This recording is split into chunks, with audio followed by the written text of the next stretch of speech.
Hello and welcome to the Peace Talk, this time once again with the one and only Roy Casagranda. Roy Casagranda is an experienced keynote speaker, professor at the Austin School of Governance, and he delivered many speeches on various topics such as the history of ancient Egypt, US election, on US politics, the causes of World War II, and many other topics. He appeared many times on this program, and I absolutely recommend his YouTube channel called Dr. Roy Casagranda. Make sure to subscribe and to watch his lectures. Roy also contributed to the first book anthology on critical peace studies in German, kritische Friedensforschung, which is a book chapter on US imperialism and its implication for the Middle East and especially the implication for the Muslim communities. Dear Roy, like always, it's a great honor and pleasure to talk to you. Thank you, Josef. Let us focus today in this interview on Syria.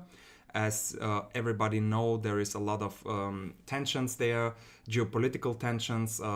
Also, the HTS and Al-Shara they moved forward a new constitution. Maybe we can go deeper into this topic as well. But let us begin with a short history of Syria to to put things in a perspective. But fast forward, not a 3-hour discussion. So about 13,000 years ago, actually the tragedy is that's actually where you should start. But we'll jump forward to this last century, the one that we just got out of. So as the English and the French were trying to figure out what to do with Ottoman territory, because they still had a really powerful imperialist mindset, it became clear that the Ottoman Empire couldn't keep its Arab territory, in part because there was an Arab uprising going on during World War I. The British supported the Arab uprising. The Arab uprising actually captured key cities in Palestine and Syria before the British could do it. And they even created a state. There was a Hashemite kingdom of Syria. Its capital was in Damascus. It included Palestine, Jordan, and the Hejaz Mountains. The English and the French literally invaded Syria. In 1920, the Syrian army was defeated at the Battle of Maysalun by the French. The king, King Faisal, was then offered the position of becoming the king of the brand new Iraq, which the English took. And Syria, and the French got Syria and what is today Lebanon, and then carved Lebanon out of Syria with the goal of dividing and conquering. And then the creation of Syria itself was also another divide and conquer. The Kurds were effectively divided between Iraq, Syria, Turkey, and Iran, so that the Kurds wouldn't have their own state. They would be stuck in 4 separate states. And then the Syrian population would be missing a chunk of its state, Lebanon, which was then supposed to be majority Christian, but it left a bunch of Christians in Syria, and of course there were a bunch of Muslims in Lebanon. So it was sort of like the India-Pakistan partition, in the sense that there's still a huge Muslim population in India. In any case, that was the basis for the creation of both Lebanon and Syria.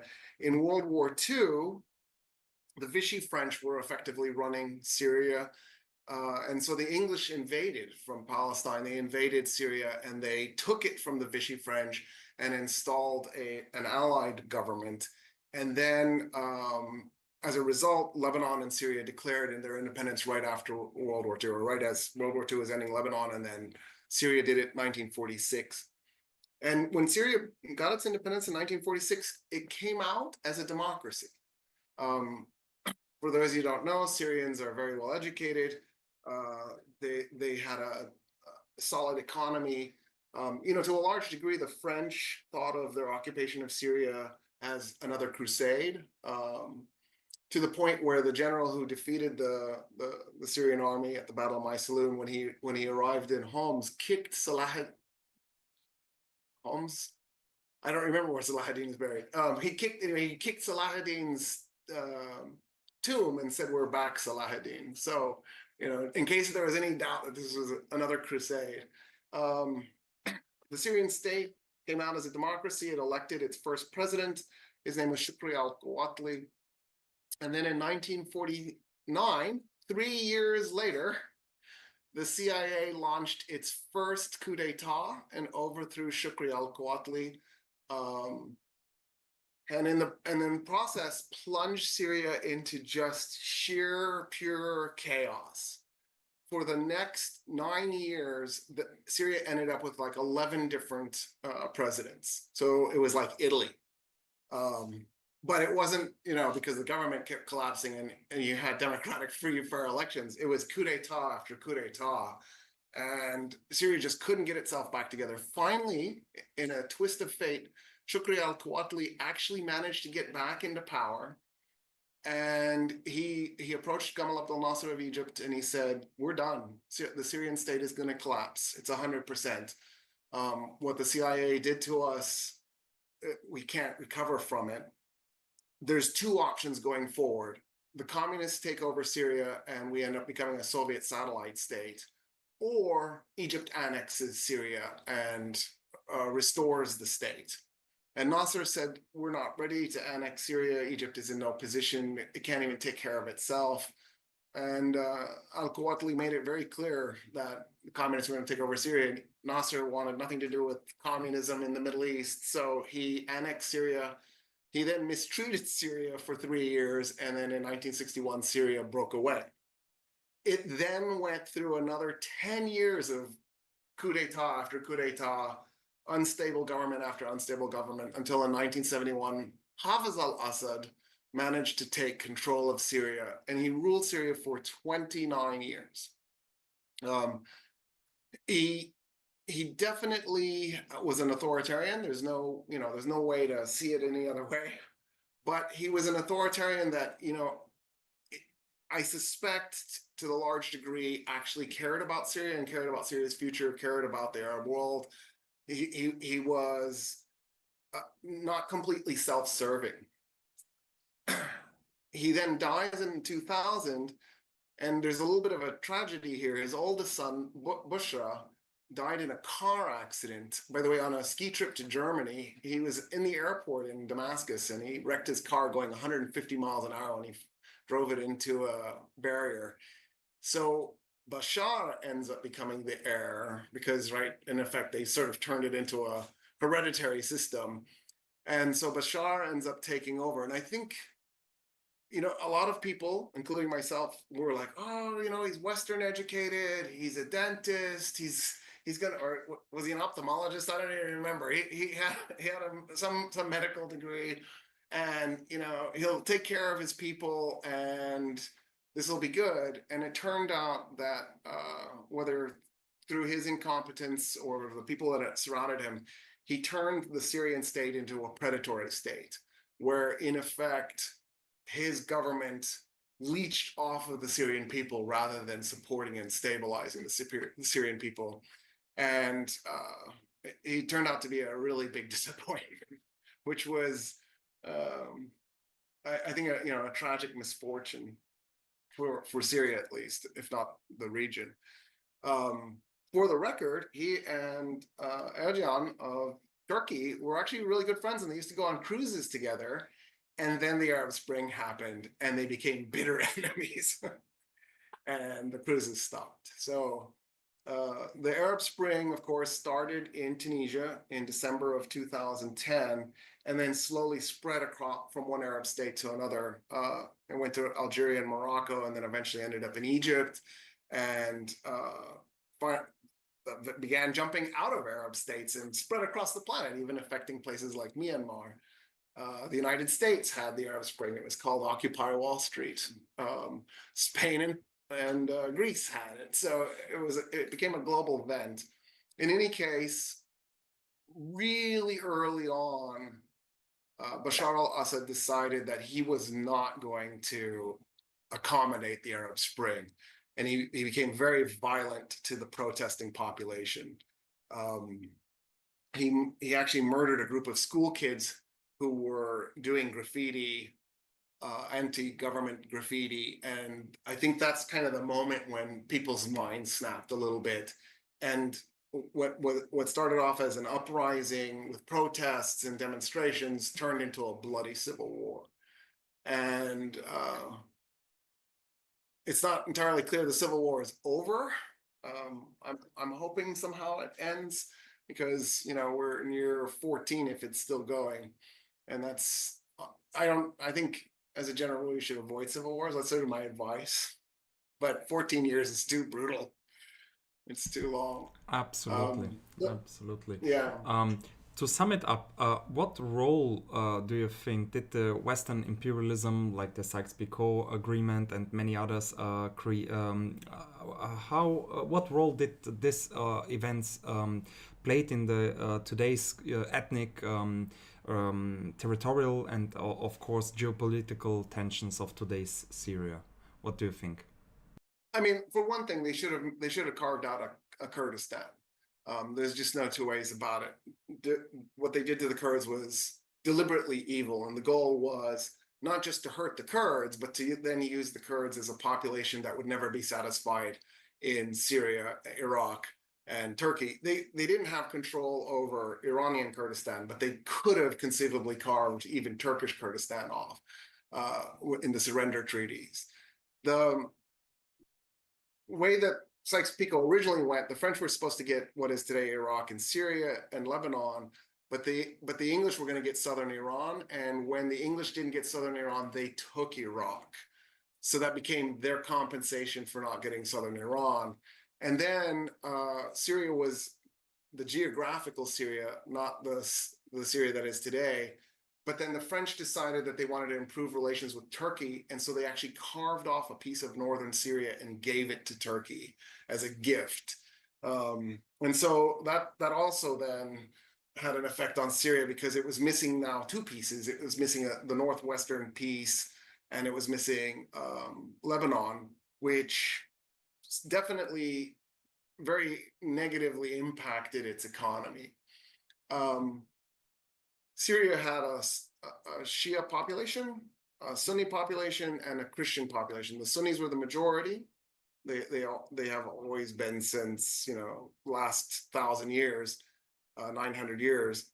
And there's no reason for that to be an issue. Of course, you know, there are multiple places on the planet that are multi-religious.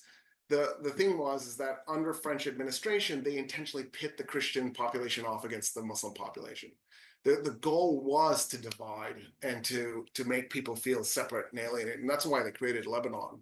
It wasn't because the French were being nice. It was because the French were trying to figure out a way to split people against each other in this unnatural way. And you know, the result was that in today's ultra-nationalist, hyper-religious world where everybody's a little bit of a fanatic, it's really easy to create those cleavages in a society, and that definitely fueled the Syrian civil war. The Hafiz al-Assad was Alawite, so he's from the minority Shia population, and then of course his son was that. So it was a minority religious government for the how many years is that? 53 years that they ruled. And again, that isn't necessarily a problem. It's just that in today's world, people make it into a problem. It's worth pointing out that the best Syrian leader in Syria's entire history was a Kurd named Salahuddin. So, you know, like there's no reason for people to pull these nationalistic and religious things other than brainwashing and Absolutely. cruelty. Absolutely amazing details that you brought up. We have a question from the chat, and I will bring it now into our discussion because, as we talked, Western imperialism and geopolitical constellations made this mess in today's Middle East, and especially also in Syria. So the question was, dear Mr. Casagranda, in your opinion, what is the most significant misconception about the Middle East in the West? Because I have the opinion that there is, of course, racism and many other symptoms, but we think that the Middle East, there are fundamentalists and they are fighting Sunni versus Shia, and there is this religious conflict, and you know, but actually it's more complicated. Isn't that true? And yeah, how would you answer to this question? And then we move on to HTS and Assad. So, to talk about the whole history of the Middle East might not be useful. I think it'd be worth talking about since the rise of Islam and since the Muslims captured Syria in the 7th century. So when that happened, the Muslims created a system of tolerance. And what that meant was that Jews and Christians were treated as nearly first-class citizens. They weren't quite first-class citizens. They were given almost all of the rights of a Muslim person. The big difference really was in the way people were taxed. And the interesting thing about that was that if you were not Muslim and you were rich, you wanted to never convert to Islam because your taxes would be lower. And then if you were poor, you wanted to convert to Islam because your taxes would be lower, and because they had this dual tax system. And so the irony is that each Muslim state had a real incentive to keep non-Muslims from converting because they got more taxes that way. And so it was a complicated system of religious tolerance.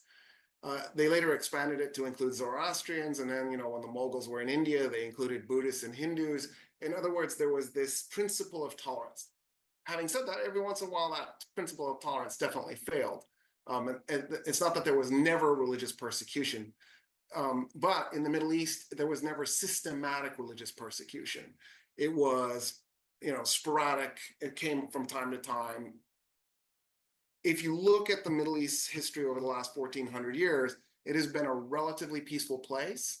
The type of nationalistic Arab versus Turk versus Kurd versus Persian hatred that we see in the world today didn't exist. That was anathema.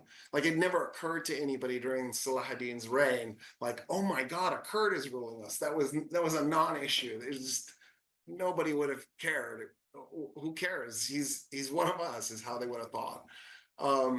There was always a religious tension between Shia and Sunni, but it was never as violent as it is now. It was more I'm trying to create an identity that's separate from you, and this is the way I'm doing it. I'm doing it through my religion. So like the Safavids, when they took over Iran in the year 1500, they intentionally made Iran Shia because that was a way that they could push their Iranian identity and separate themselves from the majority Sunni Arabs. So, it's not that the religion wasn't used as a political tool. It just wasn't the kind of regular violence that you saw in Europe, for example, once the Protestant Reformation happened and Protestants and Catholics couldn't stop killing each other. Or just think of the violence in Ireland over the last century. It'll probably start up again once the British finally Brexit Northern Ireland. And so I think one of the problems that we have is we look at the Middle East through a European lens, and we just assume that the type of hatred that Catholics and Protestants had is the type of trouble that Shia and Sunni had, and it's an incorrect way of looking at it. That doesn't mean that it doesn't exist today, because it does. It's just historically it hasn't. It's a new thing. Absolutely. I want to encourage our audience to ask further questions, and of course subscribe to Dr. Roy Casagranda's YouTube channel. It's Dr. Roy Casagranda, so you'll find it easy. He gave a lot of speeches on various topics, so I recommend totally. And it has about 300,000 subscribers, so that's huge. And also feel free to subscribe to this channel as well. So let's move on to the next question. How did we got the HTS? It was very, how can I say, blitzkrieg. They won without any fight, it seems. Yeah. So, and a few days ago, before the civil war, I had an interview with an expert who is also living in Qamishli in northern Syria, in the Kurdish region. And he said, no, Assad's regime is stable, and the Russians are backing him, and the Iranians, they are strong. He cannot fall, and this is impossible. And the next day, history changed quickly, and this analysis was very wrong. So how did we get to that point that HTS is ruling now Syria? Yeah, that's a great question. So I'll back it up a little bit, because I think it's important to talk about HTS's birth. So it was originally an Al-Qaeda affiliate. It was Jabhat al-Nusra, which means the Victory Front. And it formed in the aftermath of the Arab Spring when the Bashar al-Assad government became violent, when it flipped over to civil war. One of the big problems that Bashar al-Assad hadn't anticipated was that he had been housing terrorists from the US war in Iraq with the thinking that those guys would then eventually want to go back to Iraq and they would fight the US, that they were just sort of regrouping in Syria. And you should be careful, because an enemy of an enemy is frequently just another enemy. It's not necessarily just a friend. And one of those groups, of course, was Dalat al-Islamiyya fi Iraq wal-Sham, which is the Islamic State in Iraq and the Levant, which is why it's ISIL, not ISIS. ISIS is a girl's name in Egypt. It's the name of an ancient Egyptian goddess. ISIL is the name of a terrorist organization. So that group and Jabhat al-Nusra were both Al-Qaeda affiliates. Al-Qaeda threw ISIL out because it was too violent. It was insane. It was operating on such a horrible level that Al-Qaeda was like, we can't be here in this space. And then Jabhat al-Nusra eventually began to rethink its affiliation with Al-Qaeda, and as a result, dissolved itself, and in 2017 created the new organization Hayat Tahrir al-Sham, which means Life of Liberation for the Levant. So they brought together multiple groups. They denounced Al-Qaeda, they denounced terrorism, and in 2016 and 2017, as they reformed, they began trying to appeal to other organizations.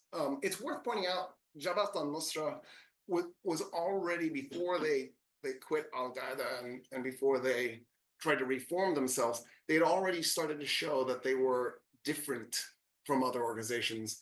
On multiple occasions when Europeans and Americans got captured by ISIL, Jabhat al-Nusra would go to the ISIL guys and say, please hand them over to us. And they would bribe them, they would beg them, and then they would get handed to Jabhat al-Nusra, and then Jabhat al-Nusra would figure out a way to get them to the Syrian government, and then the Syrian government would figure out a way to get them out of Syria. And so they were actually saving Westerner lives. And so they were starting to get into people's zone of operation, like maybe they're not as bad as we had thought originally, just because they were doing this. And it's probably a PR stunt, but it could have also just been that they really did believe this was what ISIL was doing was horrible. They ended up in the Idlib part of Syria, which is in the very northwestern corner. And the province actually has a lot of people. It's a densely populated province, but it's, in land-wise, a relatively small province. And so if you look at it on a map, it's a little deceptive, because you look at it and you go, oh, they don't really control that much territory, but in reality, they had a significant population and significant economy. And they ended up in a situation where they were actually fighting Turkey, and they're fighting the Syrian government, they're fighting ISIL, they're fighting some of the organizations other smaller organizations that were sort of, going their own path. And eventually, as time went by, they began to make a deal with the Turks. And the Turks eventually said, okay, we'll work with you. For all intents and purposes, they were running the Idlib province as a separate state. So, at one point, HTS had a state in Idlib, there was the government in Damascus, the Kurds had a government, and then ISIL had a government. So there were effectively 4 different states operating in Syria at one point. The Kurds effectively destroyed the remnants of ISIL a few years ago, dropping it down to 3. So there was 3, and then for the Kurds, it was the Syrian Democratic Force. So the Syrian Democratic Force was Kurdish-led, but it had lots of Arabs in it. So it wasn't specifically an ethnic organization. It just so happened that it was in a majority Kurdish zone, and so as a result, the majority of the force was Kurdish. They were left-leaning secularists, tended to be socialist in orientation, and their goal was to topple the Assad government and replace it with a secular republic. The HTS guys, their goal was to topple the Assad government and replace it with an Islamist state. Because you have to remember that even though Assad was, Shia, he did not have an Islamist state. He had a secular state. And so it didn't have all the trappings of, say, the Islamic Republic of Iran, even though they were allied with the Islamic Republic of Iran. In any case, I'm trying to think of the timeline. It was probably about a year ago. Ahmed al-Shara had declared his strategy for how he was going to topple Assad finally. And what he said was, the first step, of course, is Aleppo. And that was obvious. Aleppo was sort of this, it had been this knockdown, drag-out fight. The state took forever to take it. They were fighting block by block by block by block. And when the state had finally captured Aleppo, it would be the first step that HTS would have to do to capture it, but it would have been the biggest city under HTS's control, and the economy for HTS would be fueled by it. He said a year ago, once we capture Aleppo, it'll take us 2 years to bring down Damascus. That was his plan. And so in November last year, HTS began to engage the government in Aleppo with the goal of taking Aleppo down. And Aleppo went down almost instantaneously, and everybody was shocked. Right? I remember thinking, wait, what the heck just happened? Where's the government forces? Where are the Iranian backers? Where's Hezbollah? Where are the Russians? How did Aleppo just fall? It took the government years to take the city, and it fell instantly. And then they went to Hama, and it fell instantly. And everybody was shocked the second time. And then they went to Homs. And, the thinking I had was maybe the state had a problem and it dropped back to Homs to regroup, and they'll fight for Homs, and they didn't, and it fell instantly. And, we're talking, I think it was 10 days at that point. Homs is already gone. And I think everybody, al-Shara himself must have just been flabbergasted. He couldn't believe what was happening. And then, of course, Damascus fell at the end of the first week of December, and it was shocking. It was stunning. It was a victory like ISIL nearly had when they attacked Iraq. They basically captured northern Iraq within days. It was unbelievable. I want to point out that I think a lot of people have this idea that the CIA is this super organization that it really is tracking things and has a great understanding of the world. They didn't predict the fall of the Soviet Union. They didn't predict the fall of the Yugoslavia would blow itself to pieces. And they didn't predict this. And if they had, they could have very easily told their allies, the SDF, the Syrian Democratic Forces, to go grab Damascus. It's going to fall instantaneously. The CIA is good at one thing, and that is overthrowing democracies. They can do. They are fantastic at that. They're otherwise totally incompetent and worthless. I don't know what purpose they serve. It's incredible. Like, how do they wake up in the morning and think, man, I deserve this paycheck? In any case, the SDF was shocked. Turkey was shocked. The whole region is shocked. And I don't think anybody's quite grasped how the suddenness of this change. I think in everybody's mind, Bashar al-Assad was going to pass this on to his kids, like that this is just this permanent thing, and it went like that. Now, a few years ago, his government was on the verge of collapse, but the Russians came to his aid and saved him under the Obama administration. So this isn't the first time it got into trouble. So I think a lot of us were also thinking, oh, the Russians and the Iranians will come in and save him. And they didn't. They let him go down. I've heard lots of speculation about why they didn't back him. This, that, the other. There's talk about maybe he did something with Hezbollah. maybe the death of Nasrallah, he had something to do with that. I really don't know. I can't speak to any of that. But it is amazing how quickly the Russians and Iranians abandoned him. Yeah.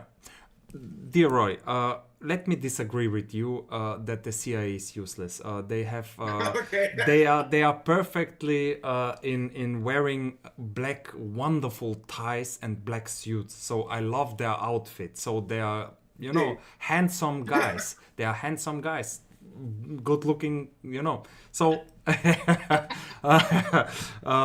but on the geopolitical question, so maybe the Russians, I had some interviews with other experts on Syria, and we discussed also this topic, and maybe it is a combination of many things that, for example, the Iranian were weakened, Hezbollah is weakened because of the war with Israel. The Russians are occupied with Ukraine, so they are focused on Ukraine. So, there was a, so to speak, a vacuum, and maybe, al-Shara, or back then al-Julani, used this window of opportunity. So maybe this is also an explanation why it happened like this so quickly. Yeah. It's also really interesting because Syria's 4th Division was missing. And that was, like, where did it go? Did everybody just take off their uniforms and put on civilian clothing and then run into the woods? Like, where are they? Why didn't they fight? So there also seems to be something that happened within the Syrian state as well. But yeah, I mean, you can see if the Russians are having to buy their military equipment from Iran and North Korea, that feels so strange. Like when you think of the Cold War, it was the Russians were giving North Korea stuff, not buying stuff from them. You can see that the Russians were definitely in a weakened position and maybe just didn't have what it took to save Syria. But then that shows that Putin's decision to attack Ukraine may have been a really big mistake, because losing Syria and it's potentially losing its naval base and on the Syrian coast is catastrophic for Russia's long-term strategy. So yeah, but he has to be upset about this. Absolutely, but al-Julani or al-Shara is not positioned himself on the Russian issue, so he didn't throw them out, the Russians, and the naval No, base. and he can't at this point, right? But who knows what happens in 5-10 years? He needs to stabilize the state before he starts making any type of, like, what am I going to do with Turkey? Because Turkey occupies northern Syria. What am I going to do with Lebanon? What am I going to do with Israel? Yeah, he has bigger fish to fry before he gets to that. Absolutely. HTS has attempted to establish governance structures in Idlib, and from there on they established also governance structures all across Syria. To what extent does the administrations rely on coercion versus local legitimacy, and how have regional or international actors respond to their rule? What do you think? So this is one of the things that al-Shara, as you pointed out earlier, al-Julani was his operating name. This is one of the things that I think he did right. So in the beginning, HTS, when it was running Idlib, tried to enforce its understanding of Islamic law. So women had mandatory head cover. There was no music being taught in the schools. And al-Shara, once he was in control, undid those things. He said, no mandatory head cover. We're going to teach music in schools. And then what he did was he established the institutions to run a state in Idlib province. So in effect, they had a state, like they had a bureaucracy, they were providing services, electricity and water, right? They were a legitimate government. Maybe legitimate is the wrong word. They were a functioning government, even if nobody recognized them as a state. And one of the interesting things that they did was they went out of their way to ensure that there was a sense of tolerance. So, for example, they went to churches that had been damaged in the war and either rebuilt them or repaired them, which was a clear gesture, at least, to the Christian community in Syria that, yeah, we're Islamists, but we're not gonna mess with you. We're gonna take care of you. It also probably was a stunt to appeal to the international community, because they were trying to show that they were Islamists, but they weren't extremists. And another thing that they did was they hunted down the remnants of ISIL units in the Idlib province and destroyed them. So they were, operating directly against Al Qaeda. They were operating directly against ISIL. They were operating in a way that made them look like they weren't an extremist organization. They are officially a terrorist organization by the UN and most European states in the United States. I don't want it to sound like they got off that list. They've never gotten off that list. One of the interesting things that they did was, after making the deal with Turkey and working with Turkey, they actually reached out to the SDF and said, "We'd like to work with you." And the SDF said yes. And so the HTS under al-Shara's leadership really did a good job of, playing regional politics and convincing people that they weren't the worst possible outcome. So I think that's one of the reasons why we've seen as much celebrating as we have, even though this has obviously been a imperfect outcome. Yeah, I believe the population is happy that the dictator Assad is gone, and maybe they are jumping into this train. Okay, everything is better than Assad. And it could be that everything is better. It's too early to know, right? It's like the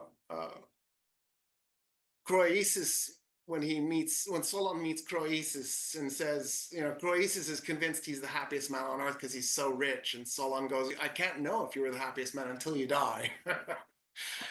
We can't know if al-Shara is going to be a good leader until a few years have passed by. We need to see, he needs to be tested. Having said that, there have been plenty of times in human history where a tyrant or a bad government was brought down and people were ecstatic and in the street celebrating, and then they regretted it years later. So, we see this with the Iranian coup d'etat that overthrew the Western-backed and CIA. Yes, the Shah, and then it turned out to be a completely oops.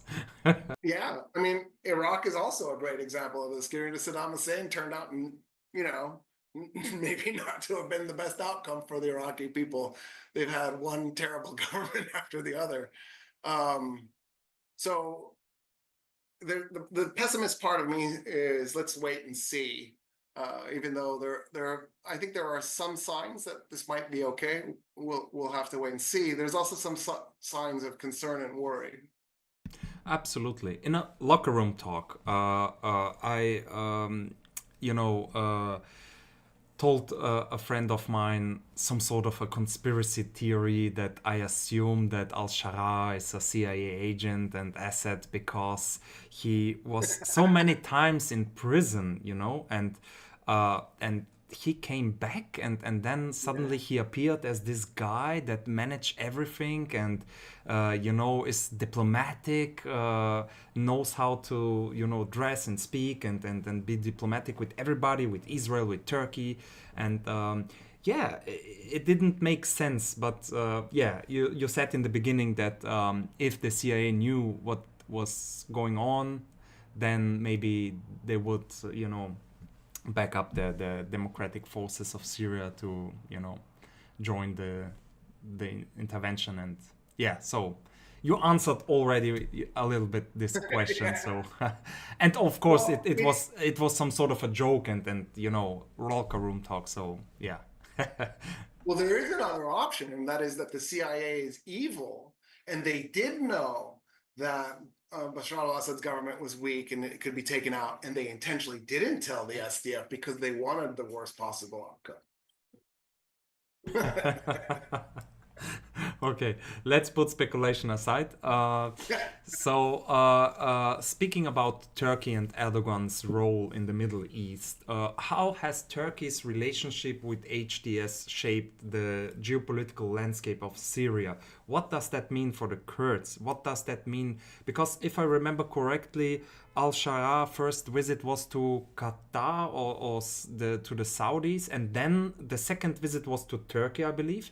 So this means a lot. So his first diplomatic journey basically was one of the first was to Turkey. So that means a lot, I believe. So how do It you does. explain the relationship between Turkey and al-Sharia? So, like I said in the beginning, Turkey opposed them, and there was actually fighting between Turkey and HTS. And after a few years, al-Sharaa managed to talk the Turks into changing their position, and they actually began working together. Ironically, one of the reasons why the Turks wanted to work with him was not just because he was fighting ISIL, but also because the Turks wanted to sort of protect their right flank as they dealt with the Kurds. The Turks actually invaded northern Syria and were engaged in actual combat against Kurdish forces and capturing cities from Kurdish control. At one point, there was a US unit wedged between the Kurds and the Turks. So the only way the Turks could get to the Kurds was to fight the US. And that's one of the things that the first Trump administration did was it pulled that US unit out of the way, and that allowed the Turks to attack the Kurds. I mean, when you don't know what anything, it's really easy to make mistakes. And that was an obvious one. In any case, Turkey's cooperation, ironically enough, pushed the SDF to want to work with HTS, because then it made it so that the Kurds didn't have to worry about HTS. They only had to worry about the Turks. And so Turkey sort of, in a strange way, pushed the Syrian Democratic Forces to HTS. And they just announced, the Syrian Democratic Forces just announced that they will be fully absorbed into the new Syrian state. They've made a deal with HTS so that the Kurdish army will be integrated into the Syrian army, and the Kurdish bureaucracy and infrastructure will be integrated into the Syrian state. It's a blow for Kurdish independence movement, but I think it was the only option on the table, because Turkey has made it clear they are going to kill the Kurds if the Kurds declare independence. And so I think that, you know, they understood that there was one path forward, and that's for Iraqi Kurdistan to be in Iraq and Syrian Kurdistan to be in Syria. And maybe that's why Öcalan, you know, went to the public and said, okay, we abolished the PKK and we are done with fighting. And maybe that's the reason why, you know, yeah, this happened. Yeah. So in a way, it's a huge win for the Syrian state, because it's going to come out of this intact, hopefully, right? The story isn't done yet, but it looks like the Syrian state isn't going to be broken up. And even though it's a defeat for Kurdish independence, at least the Kurdish people are going to get something out of this. They'll get, you know, an autonomous region, which they had under Bashar al-Assad anyway, and they'll have they won't have to fight the Turks, which is, I think, the biggest problem for them at this moment. And I'm hoping Erdogan then uses this as the opportunity to withdraw from Syria. And for sure, Erdogan is hoping that the Syrian refugees in Turkey can be kicked out and sent back to Syria. So, like, there's lots of moving parts, but I'm pleased that there's this level of cooperation. Like, this could easily have devolved into a really violent situation. So I think even with, you know, maybe there's some disappointments here and there, it could have been much worse. This is not the worst outcome. And you mentioned now the breakup of Syria.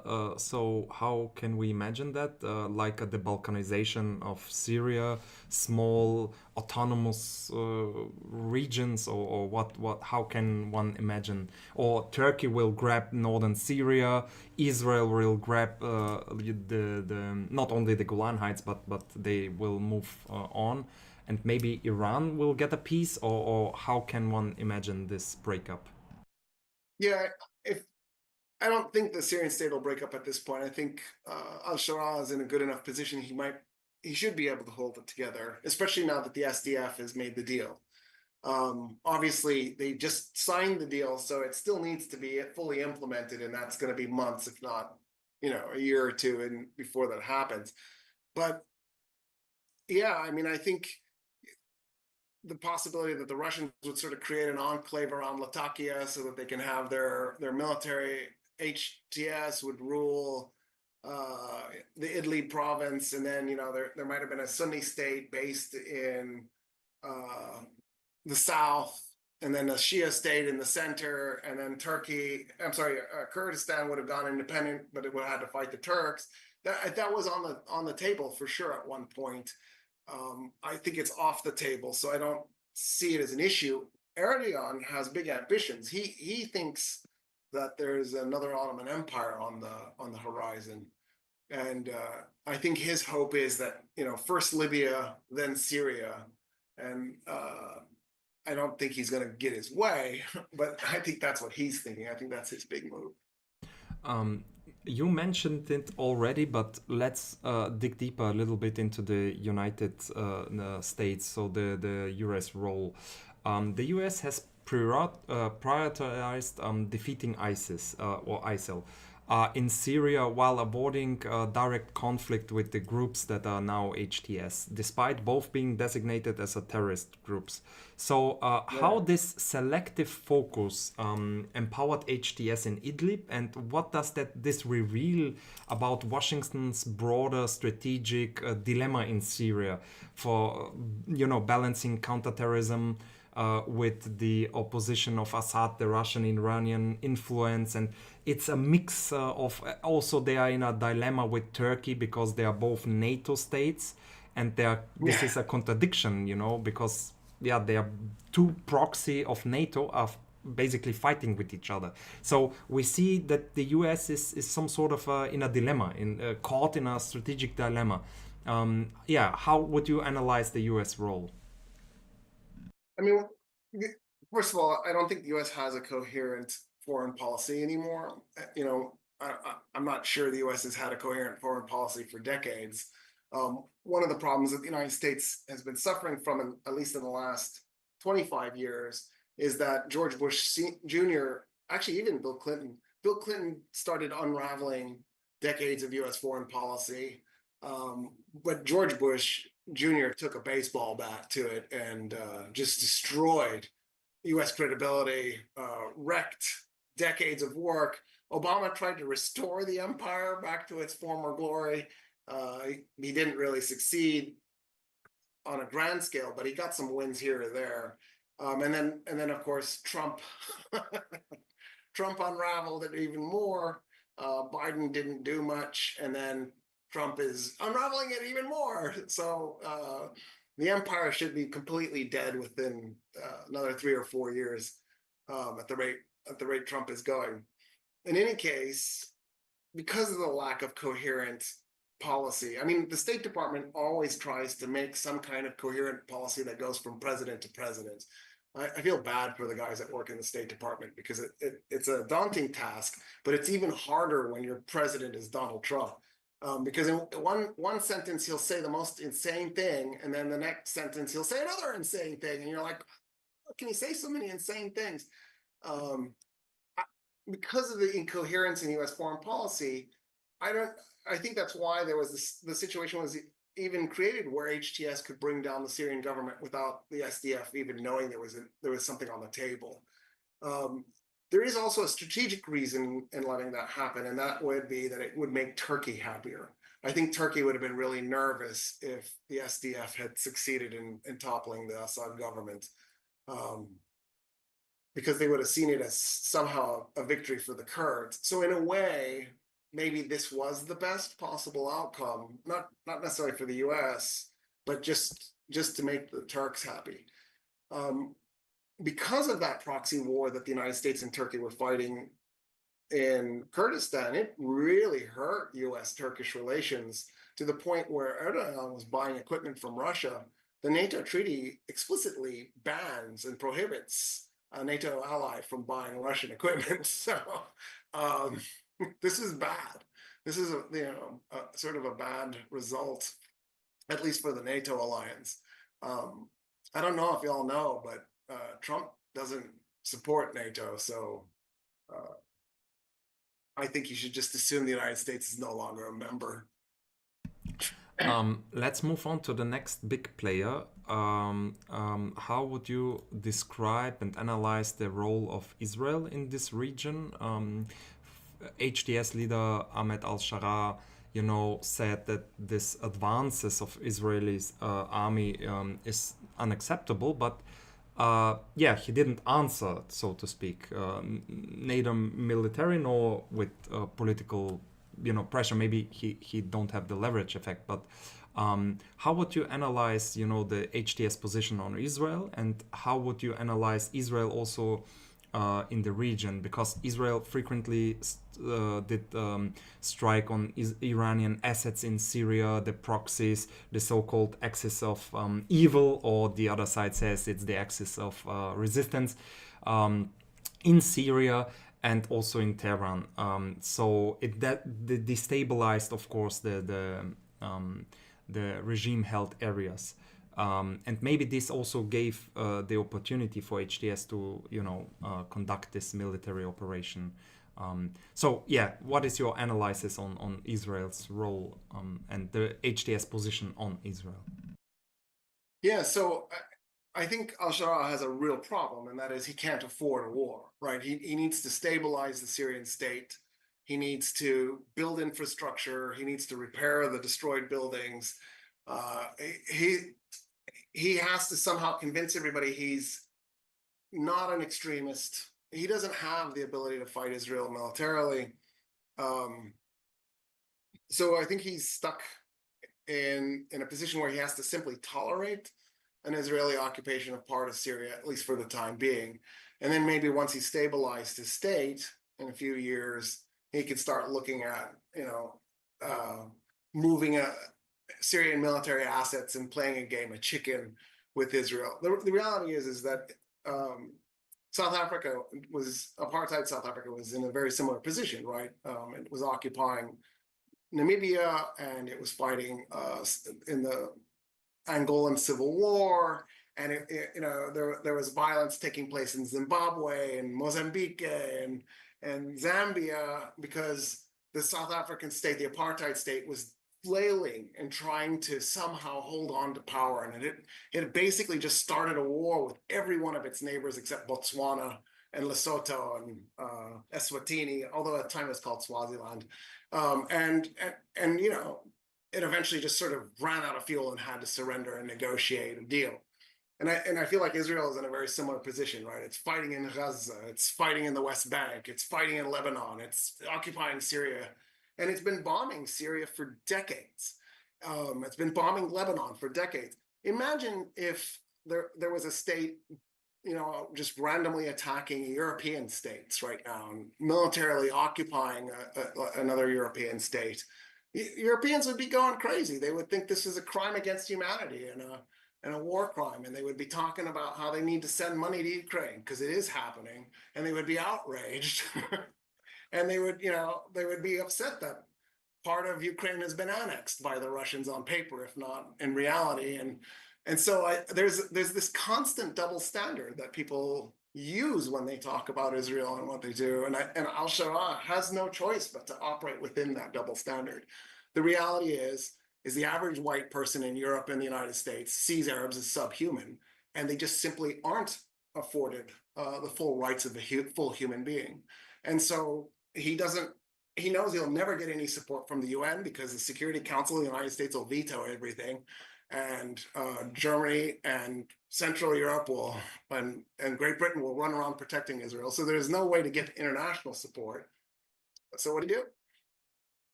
do? Now we have many questions from the chat that I will read. Ayad said, when I first discovered you, Dr. Casagranda, I was a lost high school student. Now that I've got my master in political science and pursuing a PhD, I only have to thank you. You rock, Habibi. So Thank you so much. You as always, you have a fan base. And there is another question. Is there still a military US presence in Syria? There is, yeah. Trump downgraded it and its operating zone is actually really close to the Jordanian border. It has like it's not a circle, but it's like 3/4 of a circle zone that it says no military operations can happen within this area. I don't know that it's a meaningful military presence. So yeah, so there's even another Turkey, Russia, Hezbollah, Iran, Israel, and United States all operating in the same state. It's probably too much. And if you imagine you're the ruler of that state trying to put it back together and trying to figure out, okay, how do I not upset anybody so I don't end up in a war? Nightmare. And then to make things worse, it's not clear that this thing is over. There was just a clash between old government forces and HTS. Was it last week already? I'm having trouble keeping track of time. And it looks like about 250 combatants on each side were killed.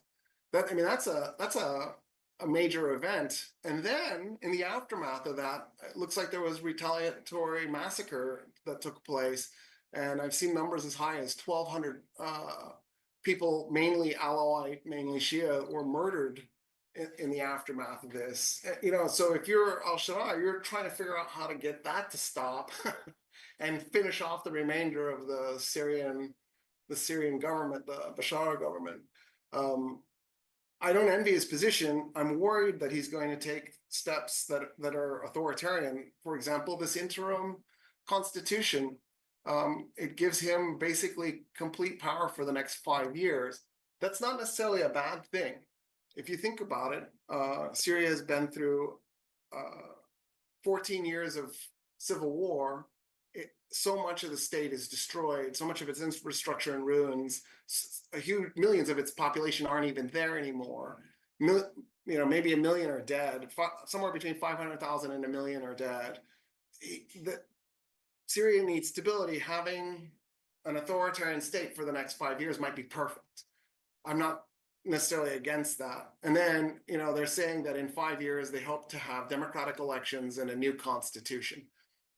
My alarm bells did go off on the interim constitution that they've put into place, because it does say that Syrian law will be based on Islamic law, so it's not a secular constitution.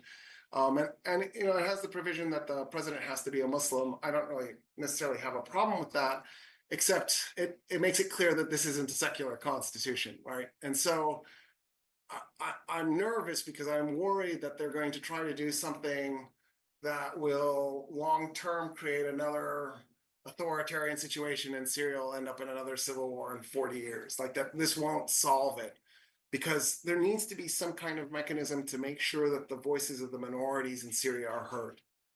Whether they're Alawite or Christian, it doesn't matter, Kurd, there needs to be some kind of mechanism in place that makes it so that if you're not in the dominant group, it's okay, you're still doing all right. And that's where I get stuck. That's why I get nervous. Totally understandable. You mentioned the massacre, and maybe the old Assad regime was behind it, and Assad forces, brought up this sectarianism or violence again. Let's speculate again. I'm a big fan of conspiracy theories. No, I'm joking. But are the Russians or the Iranians behind that? And is this an attempt to reinstall the Assad regime? One can say that if I'm not mistaken, it's nearby the Russian base. So it's in that area. So maybe one can say it's a false flag operation. So in order to kick out the Russians, maybe. And the other, alternative narrative could be, okay, they are trying to overthrow the regime and to reinstall the Assad regime. So, and maybe both are wrong. I'm just speculating. Well, I could see very easily that there were loyalists to the Assad regime who thought, let's test this and see how strong the new state is. And they tested it, and 250 guys die on each side. Civilians get caught in the fire. I think there's 100 civilians are killed or something like that in the initial event. So it could be that's what happened. I doubt very much that Putin or Iran are going to waste any effort trying to get Assad back into power. I think I think one of the reasons why, and this is me speculating, one of the reasons why they didn't back him is they had no longer saw him as useful. They thought he had lost his ability to rule. They thought he had 14 years of civil war and he couldn't cinch it. He just couldn't finish the project. I think they were at the point where he had crossed too many people. So I can't see the Russians doing that. I also don't see it a false flag operation on the part of the Syrian state, the new Syrian state, the HTS run state, because I don't think they want to mess with the Russians. Having the Russian base there isn't bad for their economy. And as long as the Russians are happy, they don't have any incentive to mess with them. So if I were him, I would leave them there. I would do everything I could to keep them there. So yeah, the only thing I can think of that would cause that would have been is just a group of loyalists who were thinking maybe we still have a chance. What I'm disappointed in though is the retaliatory attacks, and that there's no way probably to do an investigation to see who is responsible, but if the numbers really are 1,200 people, that's no joke.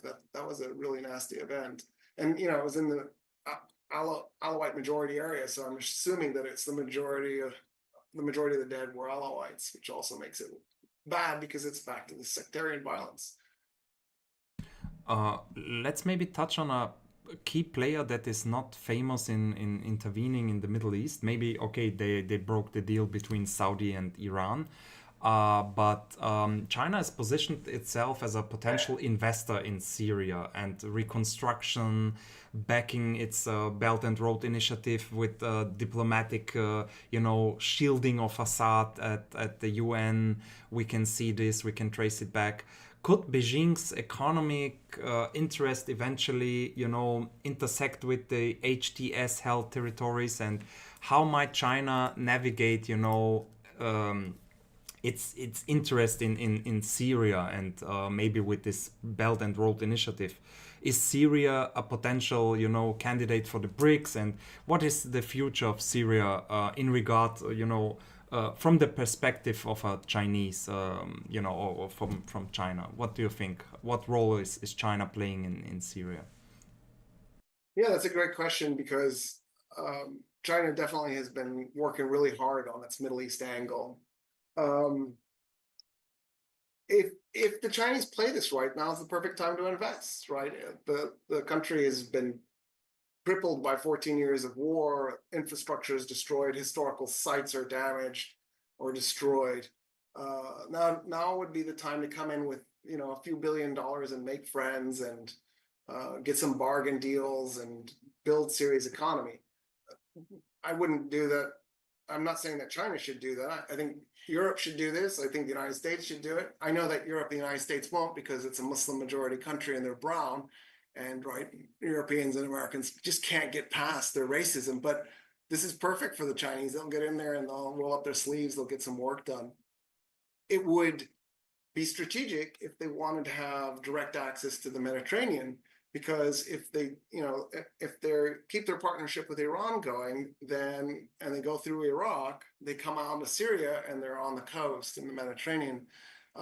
So I could totally see them being interested in it. The problem, of course, is I would think you would be waiting years before you got a return on your investment, and that I think is where things get stuck. I imagine people are also going to be nervous whether or not the HTS state can survive. And you don't want to invest in a place that you think is going to keep having civil war or is possibly going to, see a series of coups d'etats or more instability. So if I were China, let me rephrase it. I imagine China will move slowly. They won't go running in full throttle. But if I were in charge, I would go running in full throttle because Syria historically has been a prosperous country. The Syrian population is very well educated. Angela Merkel was a genius to let in 1 million Syrian refugees because they were a bunch of engineers and MDs. So, if you can just get past this, by the way, Syrians are very light skinned, very light colored. When I travel in the Arab world and people are like, where are you from? I just tell them I'm from Syria. And they're like, oh, okay. So you can totally, if you could just look past the religion thing, I bet the race thing wouldn't bother you as much. That's my advice. It's a little bit off topic, but we got a question from the chat. If World War III happens, do you think the US could end up like the Ottoman Empire, falling apart from the inside and dealing with a civil war? Let's speculate. I mean, the tragedy is there's talk about civil war going on in the United States. And you're like, why are we here? This is like a comedy of errors where, everything that the people who are making the decisions, every decision just keeps making things worse and worse and worse and worse until we finally end up in like this complete disaster. So, it's impossible to pull out my Palantir and talk to Sauron and sort of get a little vision of the future. But I suspect that the United States is imploding and that it's collapsing from within. I don't think it needs to have a civil war for the empire to end. It's sort of killing its own self by wrecking its economy on purpose. And then, like Brexit, that was the British deciding they just didn't like having money.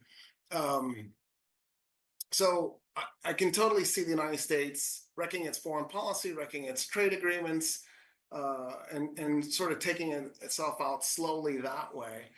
World War III is unfortunately also on the table, and it's been on the table in a scary way, really, for going on 8 years now.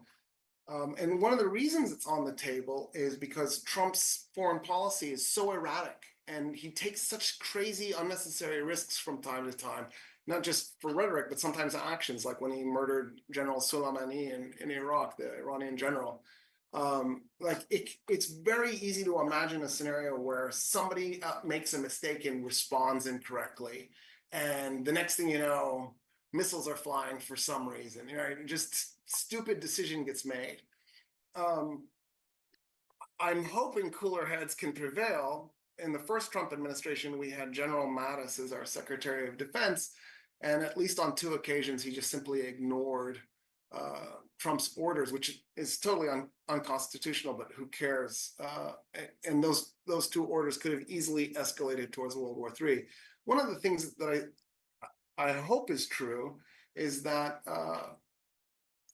when I imagine what World War III would look like, the first thing that you have to remember is we're a completely codependent civilization, right?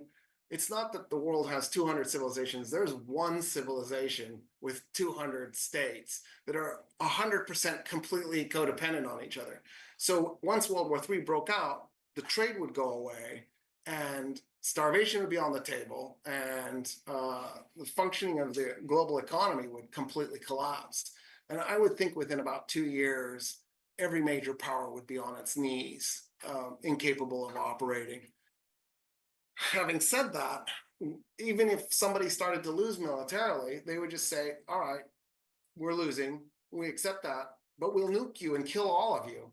Or we go to the negotiating tables and we work out a deal. And under those circumstances, it's hard to imagine a deal where we just didn't end up going right back to the start point.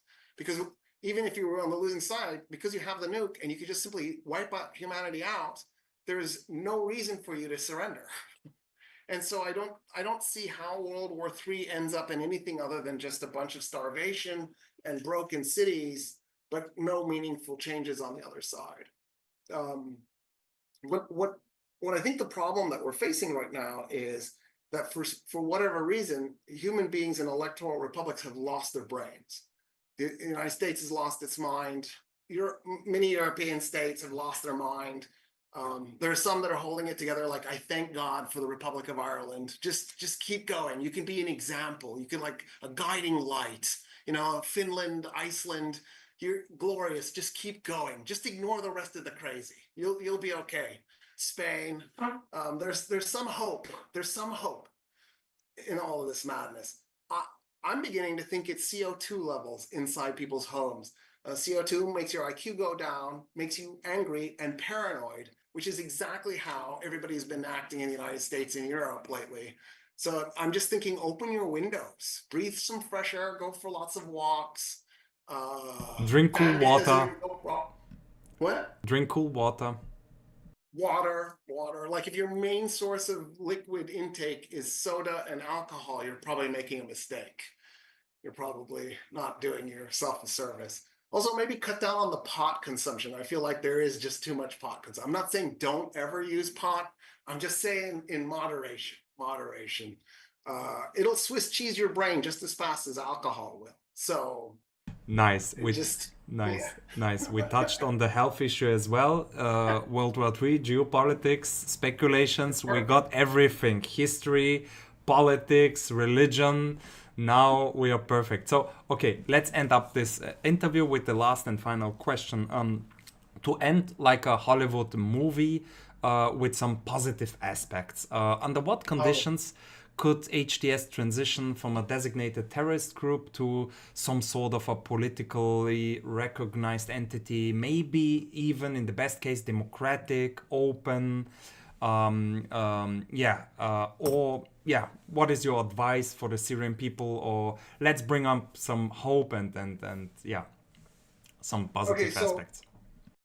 One of the interesting pieces of data that I'm interested in it because it sort of flies against my own instincts, but I love that because that doesn't feel right, but it apparently is.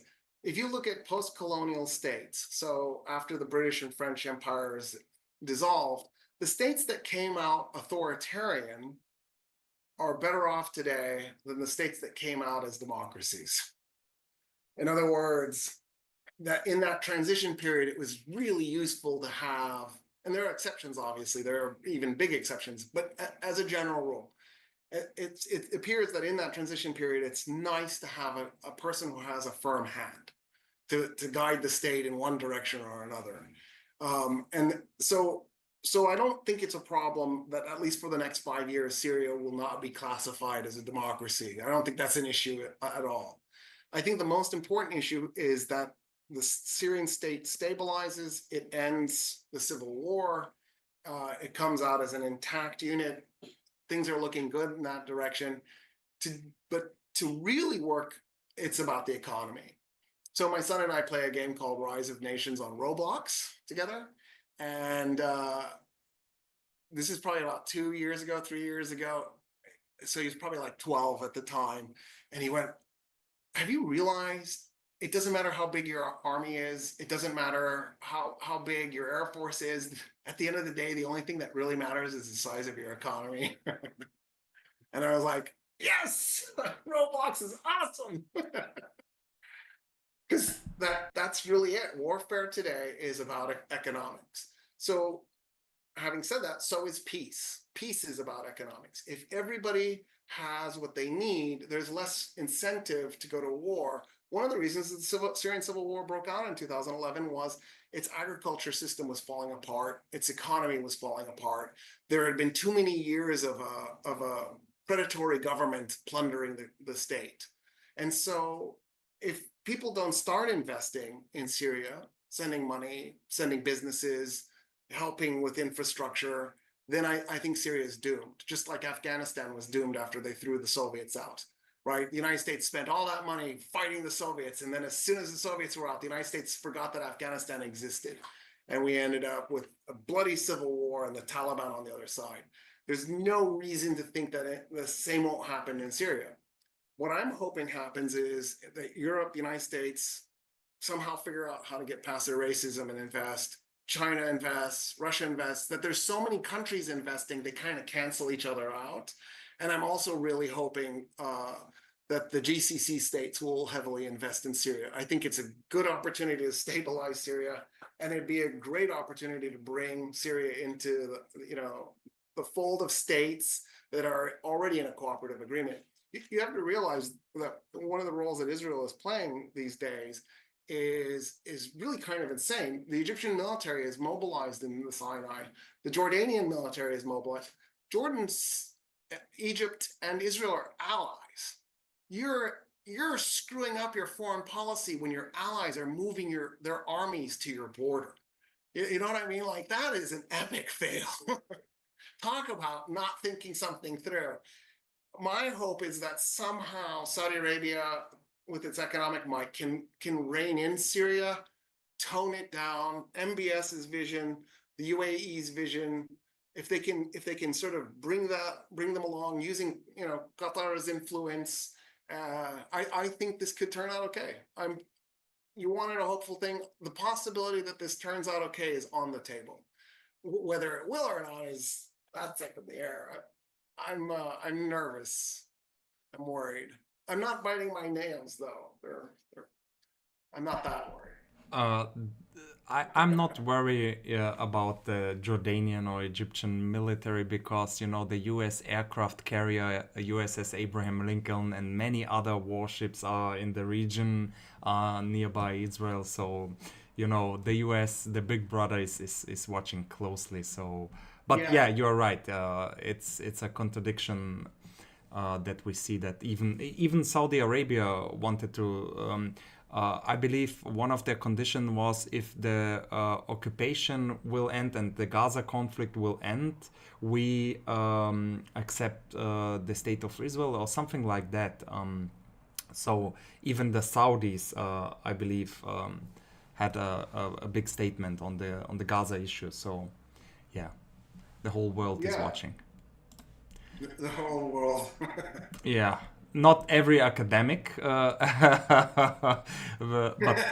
that's a different kind of story maybe for the next interview.